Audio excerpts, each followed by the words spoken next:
Welcome to People of the Book, where we walk through history not as spectators but as seekers of divine truth. Here, we do not just tell stories of kings and empires, we search for the hand of Allah in the spaces between them, in the rise and fall of nations, in the silence of the oppressed, in the moments where darkness thought it ruled, but mercy was already writing its return.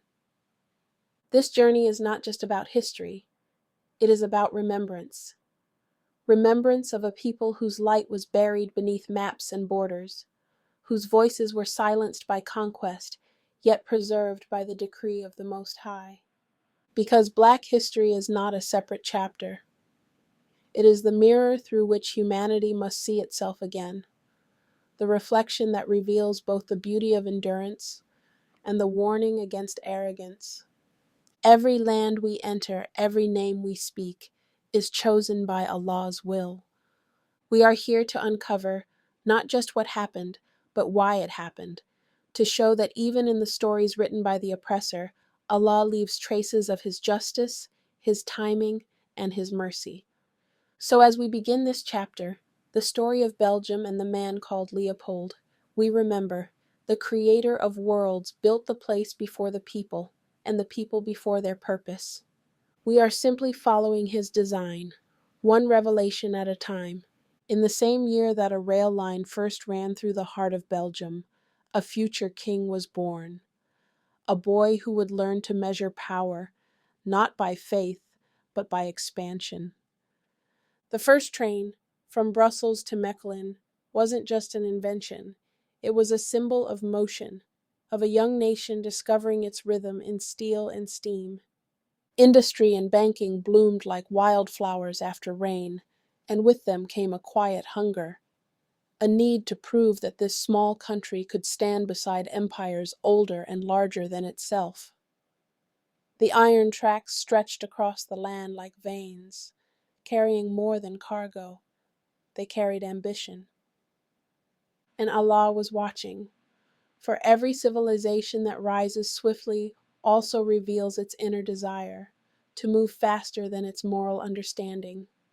Belgium's train was a sign of progress, yes, but also the first echo of a restlessness that would one day stretch its hands toward Africa. Because in the same year the trains began to move, so did destiny. Every kingdom begins with a man trying to prove he belongs. Belgium's first king, Leopold-1, was not born of its soil but chosen from abroad, a German prince from Saxe-Coburg, placed upon a throne that needed legitimacy more than lineage. In 1831, he accepted the crown not out of nationalism, but necessity. For Allah allows every story to begin with an outsider, so that a nation may learn what truly roots it. He was a man of alliances, a monarch stitched together by diplomacy. By 1834, Belgium was still young and divided, Catholic and liberal, French-speaking and Flemish, a land unsure of its reflection. The people watched this foreign ruler like a guest at their own table, and he worked tirelessly to convince them that borrowed royalty could still carry a native heart. Then history placed before him Louise of Orléans, daughter of France's King Louis-Philippe. Their marriage joined Belgium's new crown with France's House of Orléans, anchoring the fragile monarchy within Europe's web of power and prestige. It was a union of politics rather than passion, yet one that gave the young nation both legitimacy and a royal lineage to inherit. Through this alliance, Belgium found stability, a foothold among greater empires. From these two parents came a son who would later inherit their diplomacy, ambition, and unrest. When Belgium was born in 1830, it was not just creating a country, it was testing an idea. Its Constitution of 1831 promised freedoms that much of Europe had not yet dared to imagine. Freedom of press, of religion, of property, and of thought. It was a declaration that light could exist beside hierarchy, that a small nation could walk with the giants through law, not conquest. But freedom, when born too soon, is fragile. Power remained in the hands of the wealthy and educated, while the working class, the ones who built the railways and carried the coal, struggled in silence. The streets of Brussels hummed with progress, yet the heart of the people beat unevenly. Half of Belgium knelt at the altar of the church, the other half worshipped at the altar of liberalism. And between those halves sat the royal family, balancing faith and reason as if walking a tightrope stretched by history itself. Young Leopold II grew up in this tension, a world where morality was preached from church stages and ambition was measured in miles. He watched how his father governed compromise and how his country worshipped modernity. And perhaps even then, Allah was preparing the stage. For from such imbalance is born the kind of man who seeks to fix the world by owning it. Before Belgium ever crowned a king, Europe had already divided its understanding of faith. Yet even in that division, both sides still bowed toward the same Creator. Catholics and Protestants were two branches stretching from one divine root, both believing in Allah's oneness, both recognizing Isa, Jesus, as the Messiah, both seeking salvation through faith, mercy, and righteous action. The difference was never the God they worshipped, but the path they thought would reach him. This shared foundation became the quiet contradiction inside Leopold's bloodline. His father carried the discipline and logic of Protestant Germany, while his mother embodied the ritual and devotion of Catholic France. Inside their royal walls, two interpretations of truth coexisted, each claiming to represent the same heaven. Catholic rituals mingled with Protestant reasoning, and though both promised virtue, their harmony was an illusion. It was unity dressed in disagreement. Leopold was born into that tension, a household where faith was taught but never truly shared. One side worshipped through incense and structure, the other through scripture and reform. One relied on hierarchy, the other on personal conviction. The same book rested in both their hands, yet each turned its pages in opposite directions. From birth, the young prince was breathing in division, a divided Europe distilled into a single family, and Allah allowed it, as He always does, because even contradiction carries purpose. What mankind sees as confusion, Allah uses as revelation. The fractures in faith would not only shape Leopold's household, they would later mirror the fractures he brought upon nations. From one book came two interpretations, and from one house came a child destined to test the meaning of power, faith, and justice itself. Long before Leopold's family wore crowns, the fracture between belief and obedience had already shaken Europe. The breaking point came in the 1500s, during what history calls the Protestant Reformation. It began with one man, a German monk named Martin Luther, who could no longer bear the corruption of the church. He watched priests sell indulgences, trading forgiveness for gold, and he felt what every soul feels when truth is held hostage: unrest. Luther never intended to divide faith. He wanted reform, not rebellion. But when he nailed his criticisms to the church doors, the sound of that hammer echoed across the continent. In challenging authority, he struck the first crack in Europe's spiritual wall. From that moment, Christianity would never walk as one again. Those who followed him became known as Protestants, not because they hated the church, but because they protested its misuse of power. That protest grew into an entire movement.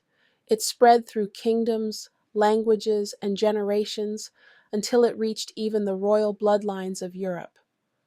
By the time Belgium was born, the continent was already a mosaic of contradictions: cathedrals standing beside reformist pulpits, altars shadowed by printing presses, faith divided by interpretation.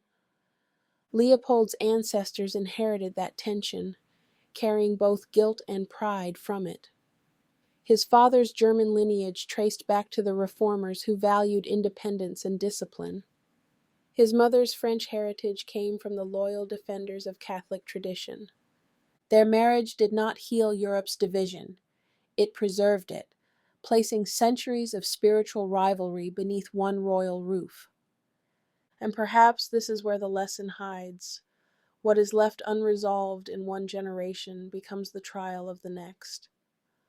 The spiritual war between obedience and pride did not end with the Reformation. It was simply reborn in new forms, in new empires, in new hearts. Leopold II was born into a palace where love was cold, but ambition burned. His father, King Leopold I, was a man who had climbed from small beginnings, a prince of a minor German duchy who became the first monarch of a brand new kingdom. To hold that fragile throne, he ruled not with warmth, but with calculation.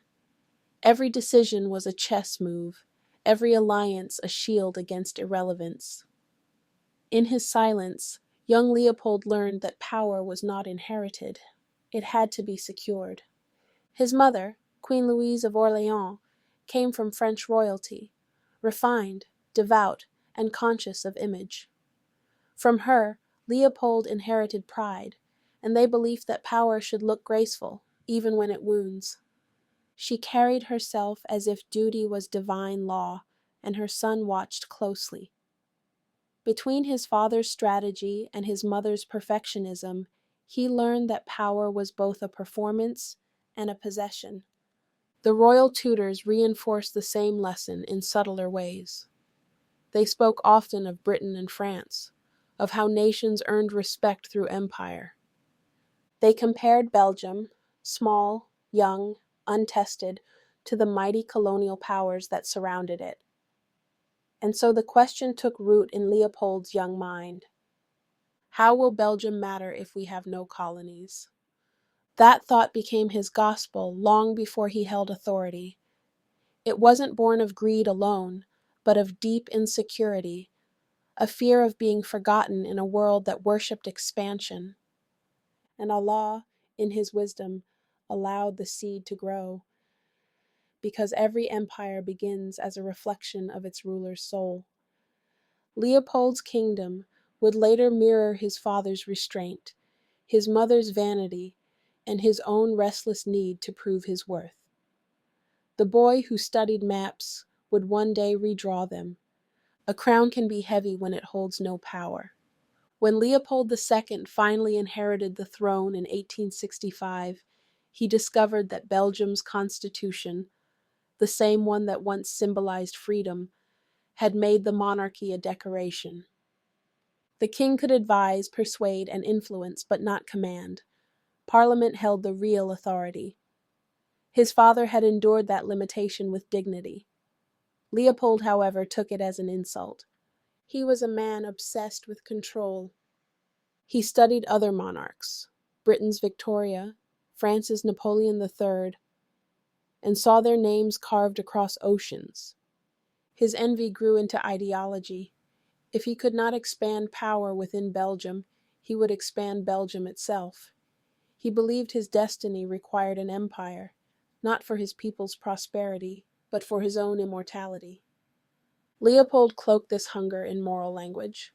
He spoke of civilization, commerce, and Christian duty. He convinced his parliament and clergy that to conquer was to uplift. Yet behind every noble phrase lay the echo of that childhood question: how will Belgium matter if we have no colonies?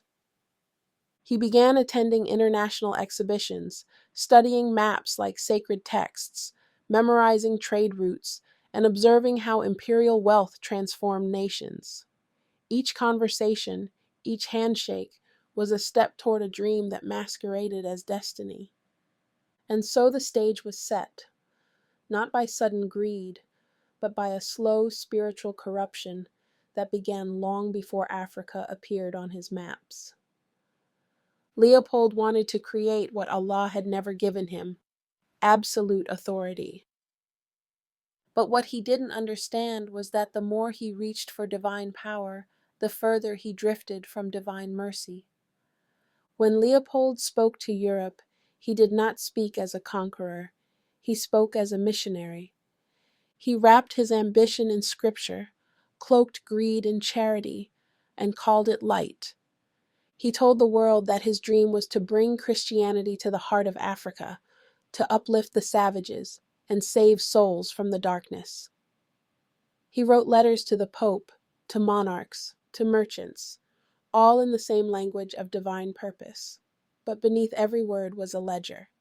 He founded the International African Association, claiming it was a humanitarian effort, a brotherhood of explorers, scientists, and priests devoted to abolishing slavery and spreading knowledge.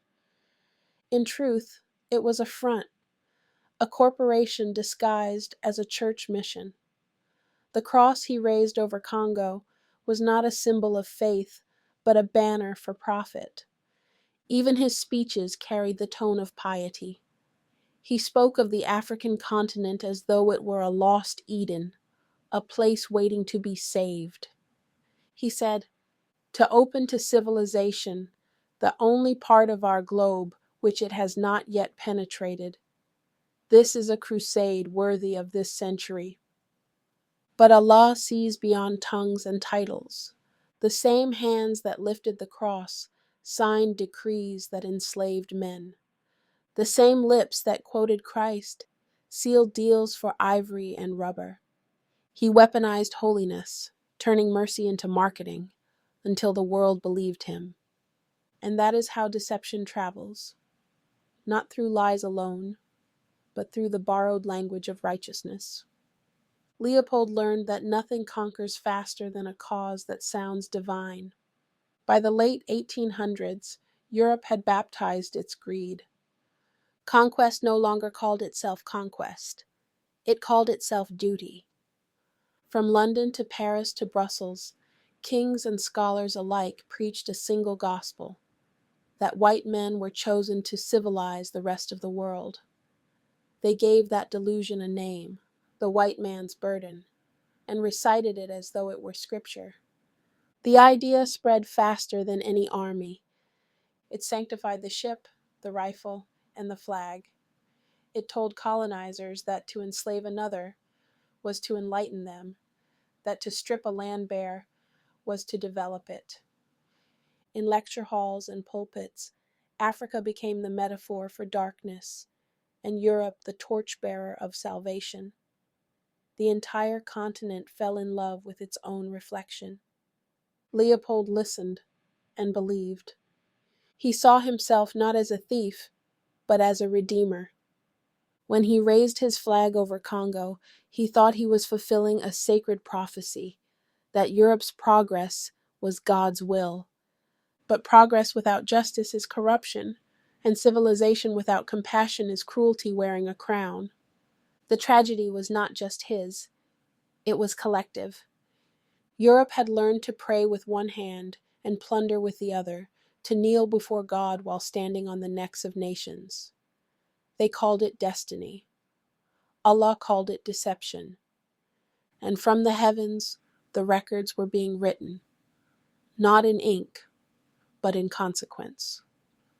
Before the ships ever left Europe's shores, the map of the world was already being redrawn across royal dining tables. The great families of Europe, Victoria of Britain, Louis-Philippe of France, and Leopold of Belgium, were more than rulers. They were relatives. Bound by blood, marriage, and ambition, they formed a silent alliance that stretched across empires. They called it diplomacy, but it was inheritance disguised as order. The Saxe-Coburg bloodline, Leopold's house, ran like a golden thread through the crowns of Europe. His nieces, nephews, and cousins sat on thrones from London to Lisbon, from Berlin to Bucharest.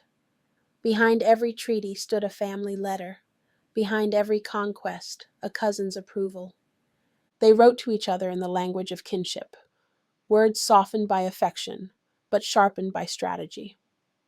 In their correspondence, Africa became not a continent, but an opportunity, land, trade, souls, all discussed like assets passed down through generations. When the people of Europe saw harmony between monarchies, they called it peace. But in truth, it was coordination, a unity of advantage.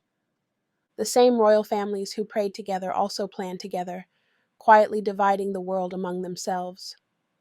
They called it civilization, but what they truly meant was keeping power in the family, building empires through bloodlines, not belief. And Allah, Al-Alim, the All-Knowing, was recording it all. Every sealed envelope, every whispered promise, every handshake over a people's future was written in the unseen book of justice. For when men try to divide the earth, they forget that it was never theirs to give. In the archives of Europe, there exists a silence deeper than denial, the kind found inside locked drawers and sealed envelopes. Between King Leopold II and Queen Victoria, that silence was written in ink. Both descendants of the House of Saxe-Coburg, they were not just monarchs, they were cousins raised under the same belief that empires were the proof of divine favor. Their correspondence began with pleasantries, family news, royal condolences, and political courtesies. But beneath those polite openings lay the pulse of something far greater: strategy. These letters, exchanged during and after Leopold's campaign for Congo, discuss more than diplomacy. They reveal complicity. Historians say much of their dialogue is still sealed, restricted to royal researchers only. But we can trace their meaning through what survived. The letters show a pattern of understanding: Britain's quiet approval of Leopold's private claim to Congo, its promise not to interfere as long as trade remained open, and the assurance that Belgium's new empire would pose no threat to British interests. Each letter carried two meanings, one written for history, one hidden for profit. They spoke of humanity while trading in dominion. They quoted scripture while drawing boundaries. They called it a Christian duty, but what they truly exchanged was permission. And Allah, the witness, saw how words turned into chains. The letters of royalty, written in elegance, would one day translate into the screams of millions across a continent they never touched. Before the ink of Leopold II's empire ever touched a map, the correspondence between Leopold I and Queen Victoria's circle had already built the bridge that would one day carry his son's ambitions. Leopold I, the father, had been Victoria's mentor, advisor, and uncle by blood. He was one of the first to guide her when she became queen at only 18. Their letters, filled with affection and political wisdom, created a bond that blurred the line between family and state. He taught her the language of diplomacy disguised as care, how to smile while negotiating, how to bless a deal while hiding the price. Those letters are rarely seen in their fullness, but their spirit remains clear: trust, loyalty, and quiet exchange. When Victoria later corresponded with Leopold II, it was not a new alliance. It was an inherited one. The tone was already set: cousin speaking to cousin, royal to royal, both fluent in the same gentle deceit that Europe called diplomacy. So when Leopold II began seeking support for his African project, he was not knocking on foreign doors. He was speaking to family. And when those letters began to turn from condolences to colonies, from family news to financial arrangements, there was no alarm, because such power had always moved through the comfort of kinship. This was how the empire expanded, not by open war, but by familiar handwriting. By the time Africa entered the conversation, the trust was old, and the intentions were sealed in tone. And so, what began as warmth between kin became the quiet foundation for one of history's coldest acts. Not all secrets are buried in the ground. Some are preserved in ink. The letters between Leopold II and Queen Victoria remain sealed not because they are forgotten, but because they are too revealing. Within those pages are truths that could still shake the image of Europe's so-called moral legacy. What little historians have seen points to an uncomfortable agreement. The British Crown quietly supported Leopold's Congo project so long as its trade routes stayed open and its interests untouched. Britain would not expose his crimes if Belgium kept its silence about theirs. This was the unspoken contract. Silence traded for access, complicity wrapped in diplomacy. To release those letters now would do more than expose one king's greed. It would uncover an entire system of understanding among monarchs. It would show that colonization was not driven by rogue ambition, but by a shared permission, an echo of empire spoken in private. That is why they remain locked away, available only to royal researchers, guarded not for privacy, but for protection of image. It is easier to keep the story simple, one greedy king, one tragic colony, than to reveal that every empire drank from the same cup. Every word written in secret is already recorded in the unseen realm, awaiting its day of unveiling. For the truth cannot stay sealed forever. It only waits for the generation brave enough to read it aloud. When words between monarchs could no longer move freely, Leopold turned to politicians. He found his perfect messenger in Henry Shelton Sanford, the U.S. ambassador to Belgium, a man who understood that influence could be sold like any other commodity. Sanford was the kind of figure history almost forgets. Polite, wealthy, and quietly dangerous. Between 1883 and 1884, Leopold wrote him letters that would shape the fate of a continent. But unlike his letters to Queen Victoria, these were not about morality, they were about marketing. Leopold knew the world would never bless a colonial conquest if he called it by its true name. So he used Sanford to craft a new story, one that sounded noble, scientific, and safe. He avoided words like colony, ownership, or control. Instead, he spoke of the International Association of the Congo, describing it as a nonprofit humanitarian effort, a brotherhood devoted to ending the Arab slave trade, advancing science, and spreading Christianity. It was a masterpiece of disguise. Sanford carried this narrative across the Atlantic, using his political connections and charm to sell the lie. He hosted dinners, arranged private meetings, and spoke of Leopold as a selfless philanthropist, a king who wanted nothing but peace for Africa. But every story he told was built from those carefully worded letters. Leopold had found a new kind of weapon, language. He realized that the world could be conquered not only with armies, but with stories that made cruelty sound sacred. And Sanford, willingly or not, became his prophet. What began as a letter soon became legislation. By April 1884, the United States, moved by Sanford's persuasion, would become the first nation on earth to recognize the Congo Free State, a land that did not yet exist. And from that signature forward, Africa's fate was sealed, not by sword or gun, but by belief in a lie beautifully written. Before Europe ever met in Berlin to divide Africa, the United States had already handed Leopold his crown. On April 22, 1884, the U.S. government formally recognized the Congo Free State, a nation that did not yet exist, a kingdom without a people's consent. It was the first domino in a chain that would topple millions. Through Henry Sanford's lobbying, Congress was told that Leopold's new African Association was a benevolent force, a Christian mission to abolish slavery and open trade. There were speeches about freedom, commerce, and moral duty. But behind those polished words, the truth sat untouched. Leopold's goal was not freedom, it was possession. Recognition came not from compassion, but from convenience. The United States saw no risk in agreeing, no soldiers to send, no money to lose. It was easy diplomacy. Support the illusion and gain the future benefits.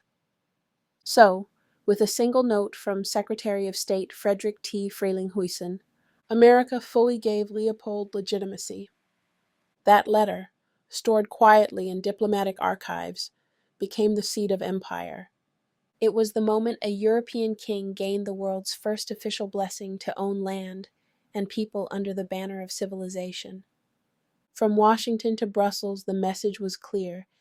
If you tell a lie in the language of progress, the world will sign it. History likes to say America was fooled, but the truth is more uncomfortable.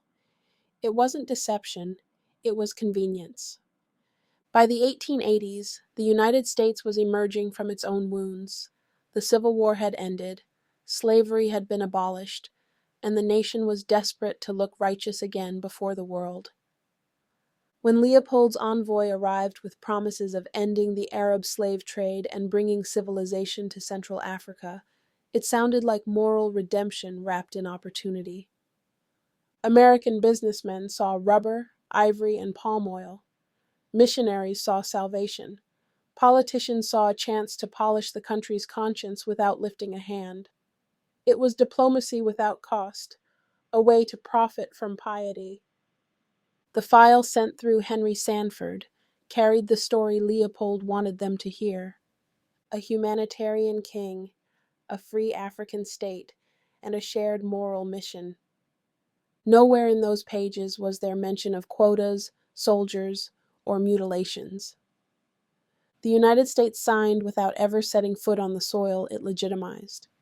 In less than a year, that recognition would ripple across Europe. Britain followed. France nodded. Germany approved. And the Berlin Conference would soon gather, pretending to negotiate fairness over land that had already been spiritually stolen. It was a collective blindness, one born from greed disguised as goodness. Not every contract is written on paper. Some are carved in silence, between men who already know what the other wants. Behind Leopold's polished image of charity stood a circle of men whose loyalty was not to nations but to profit. Among them was Henry Sanford, the same U.S. ambassador who had delivered Leopold's letters to Washington. But Sanford was more than a messenger. He was an investor. He personally funded Leopold's Congo project and used his diplomatic influence to sell it to the world. After the United States recognized the Congo Free State, Sanford wrote proudly of his success, boasting that he had sold the idea to the president and to Congress. He wasn't lying. He had sold more than an idea. He had sold legitimacy. In return, Leopold rewarded him with land concessions and business rights in the Congo, proof that morality and money were now partners. The world saw a noble cause. The men inside the room saw shares. These hidden understandings stretched across oceans, from royal courts in Europe to boardrooms in America. They whispered of open trade while building closed systems of control. They toasted to progress while planning extraction. And through it all, Leopold kept his hands clean on paper. His name appeared beside words like civilization and charity, never beside violence or profit. But every empire has its architects, and every architect leaves fingerprints. The trail of letters, rewards, and favors remains scattered across archives and private collections, waiting for history to be brave enough to tell the truth. And Allah al-Hafiz, the preserver, guards every trace. For even when men hide evidence, divine record keeps what they try to erase.